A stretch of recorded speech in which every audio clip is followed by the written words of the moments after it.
150 лет – это юбилейная дата, праздник для тех, чья линия судьбы неразрывно связана с богатой историей Северной железнодорожной магистрали.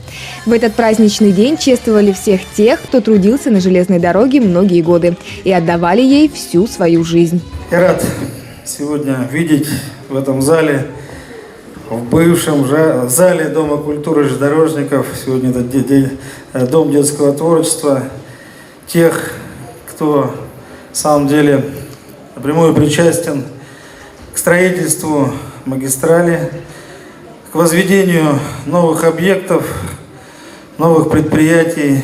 Да и что тут говорить, полгорода Сосногорска, то есть жители знают ту историю, когда строились именно дома. Значит, это социальная сфера, детские сады и школы. С этого начинался город Сосногорск.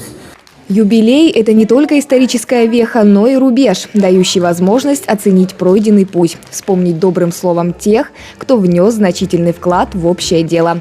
Поэтому поздравить железнодорожников приехал исполняющий обязанности главы района Сергей Дегтяренко.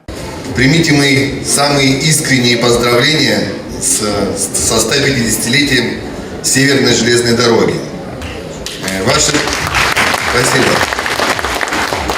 Ваше подразделение, пожалуй, является одним из самых старейших в России, появившись еще в середине 19 века.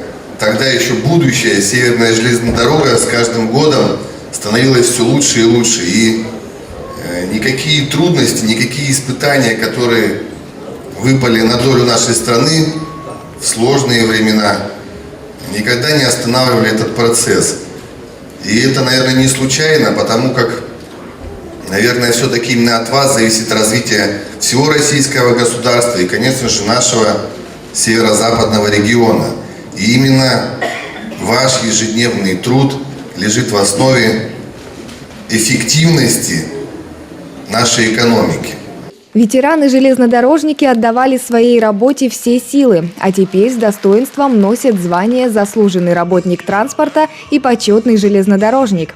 Один из них – бывший начальник управления персоналом Сосногорского отделения Северной железной дороги Владимир Игнатченко. Сегодня, в этот знаменательный день, я от всей души хочу поздравить всех ветеранов, в первую очередь, железнодорожного транспорта и вообще железнодорожников нашего бывшего Сосногорского отделения со знаменательной датой, которая празднуется на нашей Северной железной дороге. 150-летие со дня образования Северной железной дороги.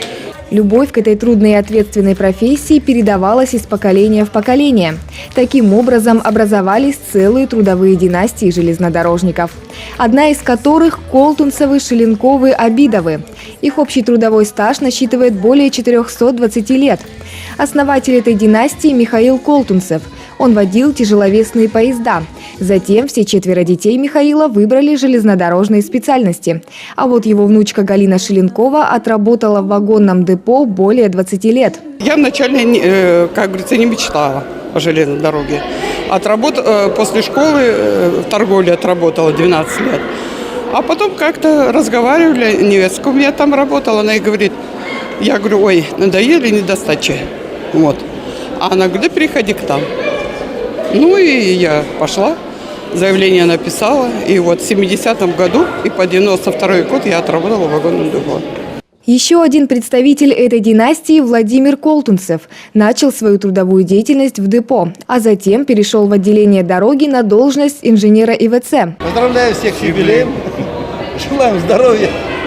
Самое главное нашим пенсионерам – это здоровье. А железные дороги дальше развиваться. Не остались в стороне и творческие коллективы города.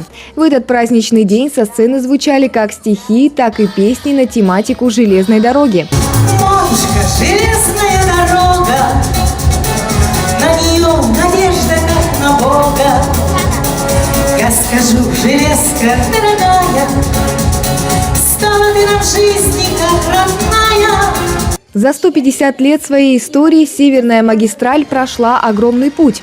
И люди, которые выбрали такую нужную и важную для страны профессию, достойны глубокого уважения и благодарности.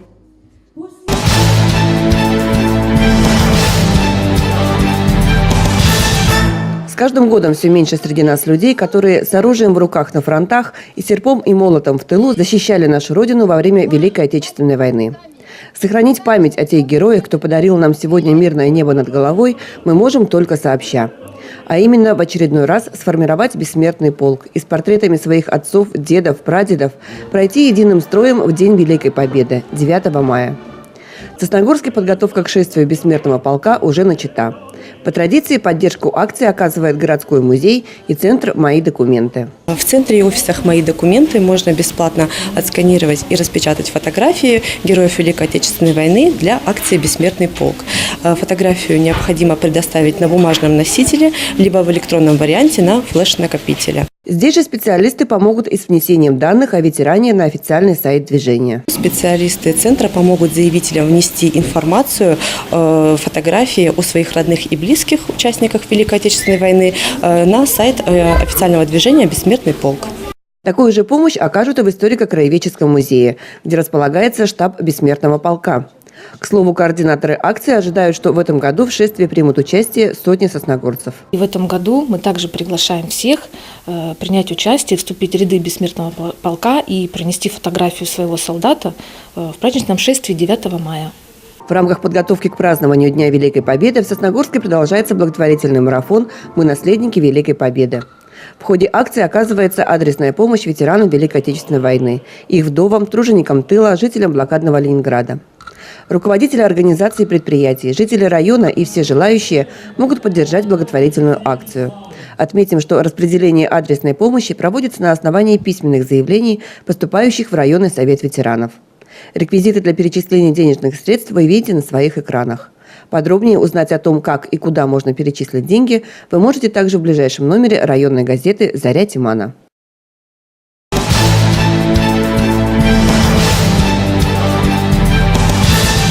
Индексация пенсий работающим пенсионерам – главная тема прямой линии, которая прошла в понедельник в Сосногорском филиале общественной приемной главы Коми. На вопросы граждан отвечала начальник управления Пенсионного фонда России в городе Сосногорске Мария Сазонова. Один из первых вопросов – какие изменения в пенсионном законодательстве произошли в этом году? На 2018 год в части пенсионного законодательства у нас пока только одно изменение. Это перерасчет работающим пенсионерам с 1 января определен 2018 года. Пока других изменений, касающихся других выплат или других видов пенсий, пока нету. И в этом году, во всяком случае, не планируется. Ввели норму в закон федеральный, что с 1 января этого года работающим пенсионерам будет индексироваться пенсия на пропущенные индексы со следующего месяца после увольнения. Отвечая на вопрос, почему работающим пенсионерам не индексируют пенсию, Мария Сазонова напомнила, что ежегодная индексация пенсий работающих пенсионеров была отменена еще в 2016 году. Эта мера является одним из антикризисных решений, направленных на экономию бюджетных средств. И обусловлена она тем, что граждане, продолжающие работать после выхода на пенсию, получают дополнительную финансовую поддержку в виде заработной платы, которой неработающие пенсионеры, соответственно, не имеют. А вы работающий пенсионер? Да, мы работаем, вот я работаю на почте, поэтому и работаем, что не хватает маленькие зарплаты. Поэтому очень обидно, кто не работает, пенсия увеличивается, а мы сидим на месте. Но, к сожалению, тем пенсионерам, которые у нас работают, пока индексировать пенсию вам не будут. В ближайшее время не предвидится, да? Нет, не предвидится. Мария Сазонова также пояснила, что после прекращения трудовой деятельности пенсионер снова приобретает право на индексацию полагающихся выплат. А значит, после увольнения с работы он будет получать пенсию с учетом всех несостоявшихся повышений. Говоря о сроках, на сегодняшний день ограничения, касающиеся отмены повышения пенсий работающим пенсионерам, предусмотрено в бюджете Пенсионного фонда России вплоть до 2020 года. Будет ли в дальнейшем данное правило отменено, пока не сообщается.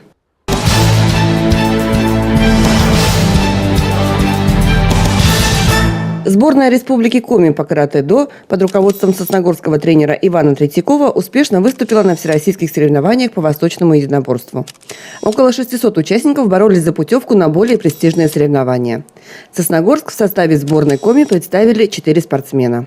Бородулин Артем, гимназия, Ракипова Диана, СОШ номер 4, потом ездил Плетнев Артем, кадетская школа, и Старовера Владислав, это СОЖ номер 1, поселок Нижний Лодос. Старовера Владислав занял бронзовую медаль, СОЖ номер 1, поселок Нижний Лодос, и Ракипова Дианочка, звездочка будущая, занял бронзовую медаль. Говоря про выступление нашей сборной, тренер Третьяков отмечает, что были как промахи, так и организационные ошибки. Но все это можно отработать на постоянных тренировках. Сейчас спортсмены уже начали подготовку к следующим соревнованиям. По словам Ивана Третьякова, у наших ребят есть большие шансы попасть на открытый чемпионат Японии по каратэ-до, который пройдет в этом году с 23 по 28 августа в Токио.